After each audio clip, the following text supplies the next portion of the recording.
Well, it's been about a week or so, and I know I'm a little bit late to the party, but I'm here. And what's going on, everybody? This is your boy Uzumaki Clan coming at you with the video.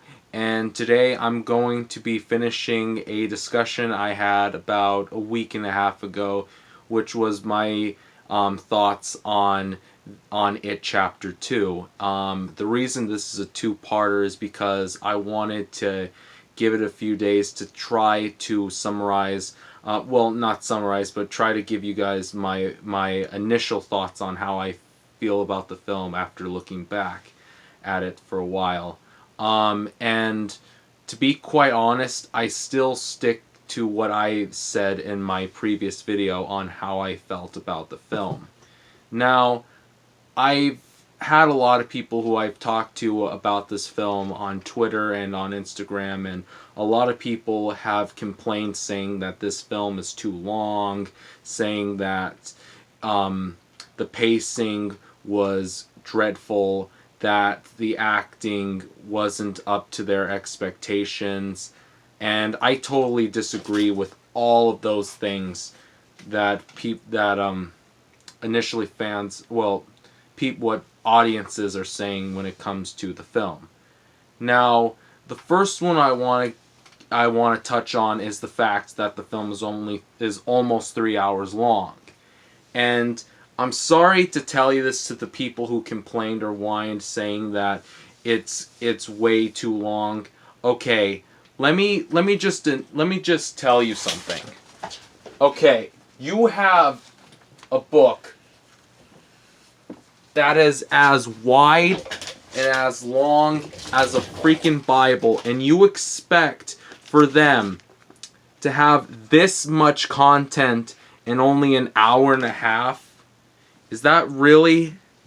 Do you really think that's the best amount of time that they could do for this film when it's an adaptation and the fact that they're only making two films? No, I think 3 hours is about the exact right amount of time when it comes to making this type of film.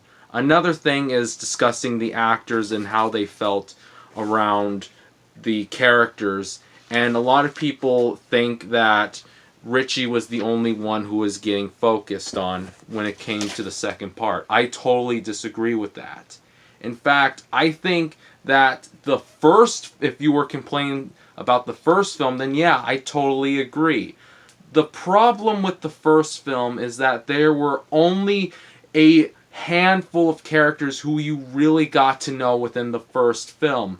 That being Bill, Beverly, and Richie. Those were the only three characters. Everyone else was kind of like a throwaway. Freaking Mike especially. And I hate to doubt everyone who is a Bill fan, but really, if you actually read the Stephen King novel, you would know that Mike Hamlin is initially the main character. And it just boggles me when people go out to say that Richie was the only main star within this film. No.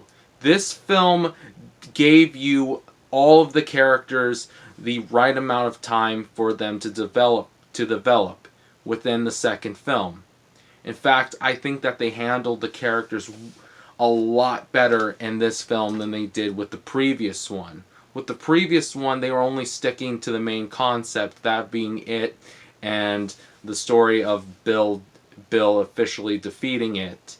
And that was basically the main concept of the story in the first half. Hell, there were so many things that they cut out from the novel in the first film that to me it was more frustrating than what people claim to be a bad pacing.